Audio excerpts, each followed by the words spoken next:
Good morning everyone, আমি সৌমি আর আমার চ্যানেলের আরও একটি নতুন ব্লগে আপনাদের সবাইকে স্বাগত।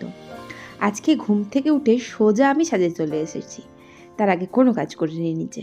তো এখন ঘুরতে 5:30 মতন বাজে।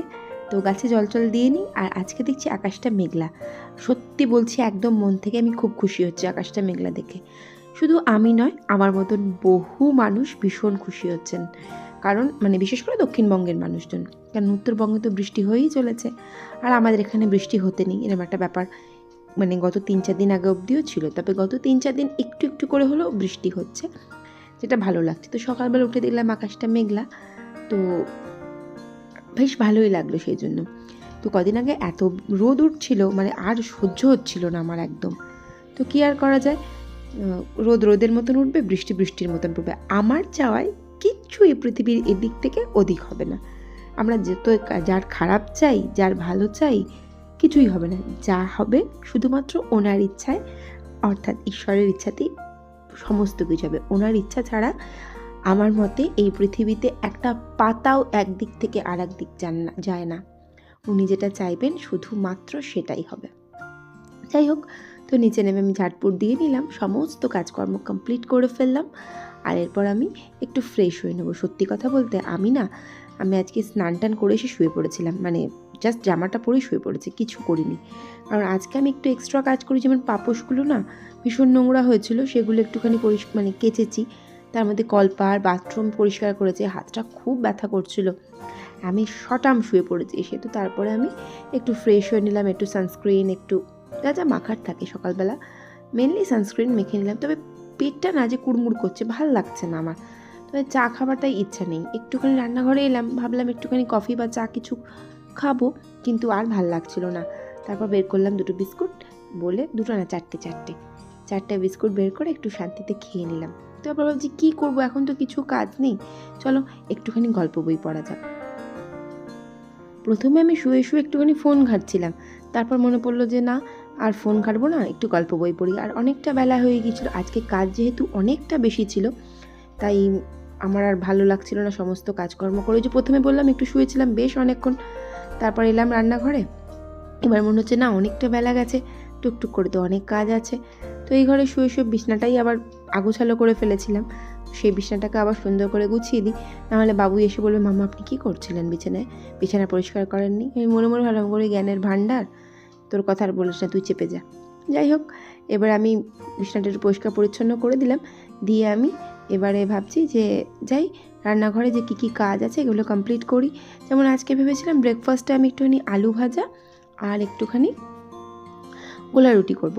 একটু আগেই আমি যখন বললাম আমি স্নান করে শুয়ে পড়েছিলাম, তখনই জুলেখা ঝুমা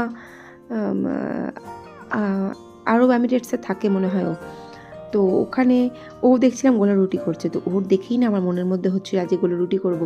অ্যাকচুয়ালি আগের থেকে একটু হচ্ছিল, তো ওর দেখে আমি একটু বেশি ইন্সপায়ার হয়ে গিয়েছিলাম, দিয়ে গোলা রুটি করবো ভাবলাম আজকে। তো তার জন্য একটু প্রথমে আলু ভাজার জন্য আলু কাটলাম, আর আজ দুপুরে রান্না একটু পটল করব, তো সেজন্য পটলটাও ভাবলাম চলো কেটে নিই।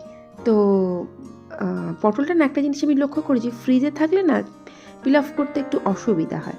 তো এইদিকে আমি আনাজপত্রগুলো কেটে নিলাম, আর কালকে আমি আনাজটা কেটে রাখতে পারিনি, আমার একটু কাজ ছিল, কালকে একটু বেরোতে হয়েছিল আমাকে।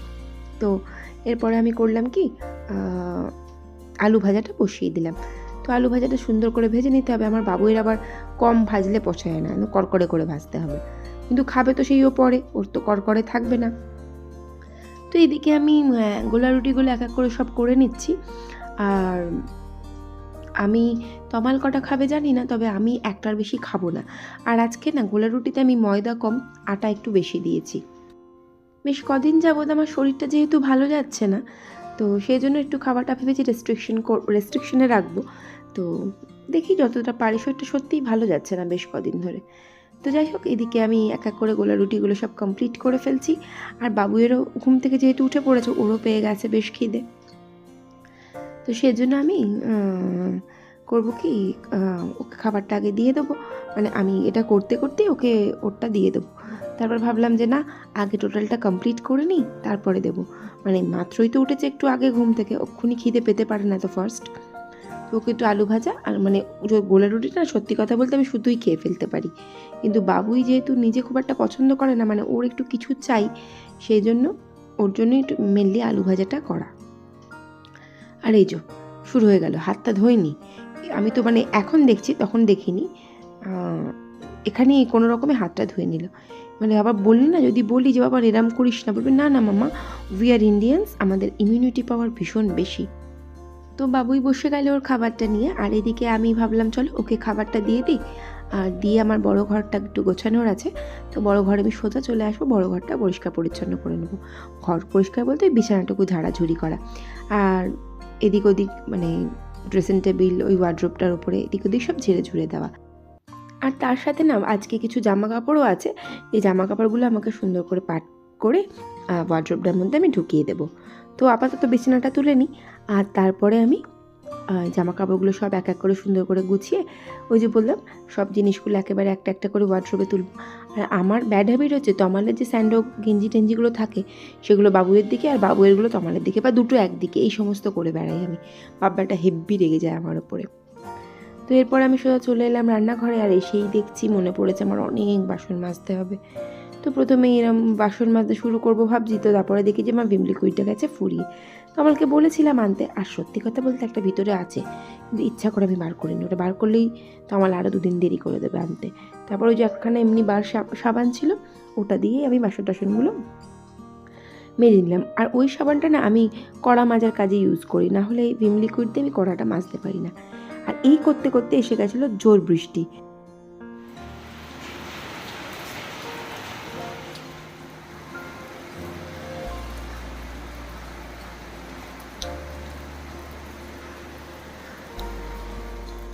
তো কী কার করা সব, আর আমি বললাম না পাপোশ কেচেছিলাম, সেই পাপোশগুলো ছিল ছাদে, ব্যাস দে ছুট ছাদের মধ্যে, আর বেশ সুন্দর ঝমঝম করে বৃষ্টি নেমেছে।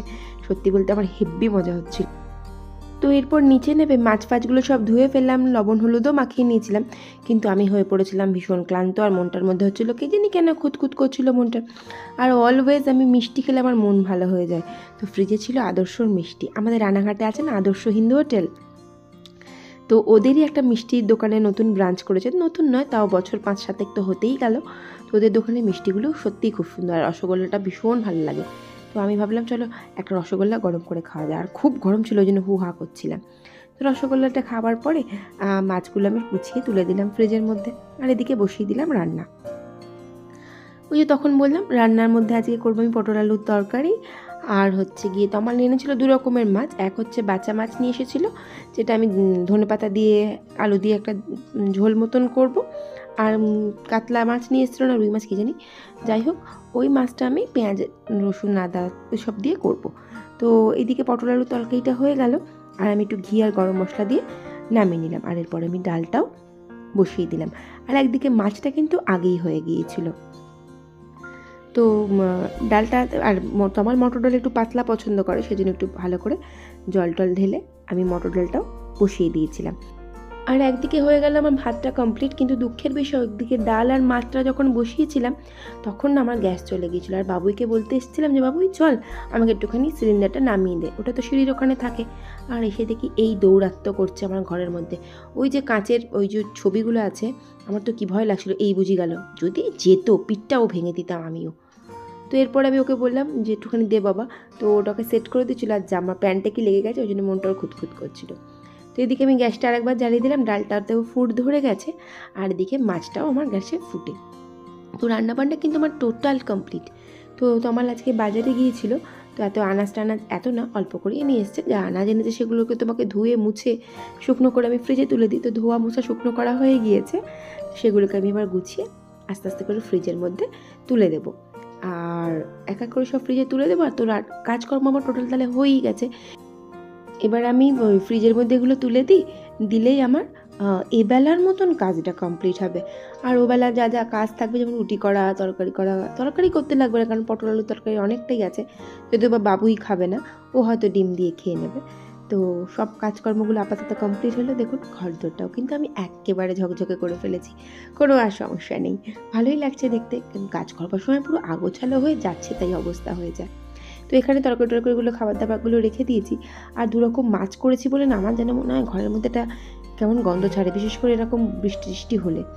তো যাই হোক, ব্লগটা এখানেই আমি শেষ করলাম। ভালো লাগলে প্লিজ পাশে থেকে যাবেন। ভিডিওটা দেখার জন্য থ্যাংক ইউ সো মাচ।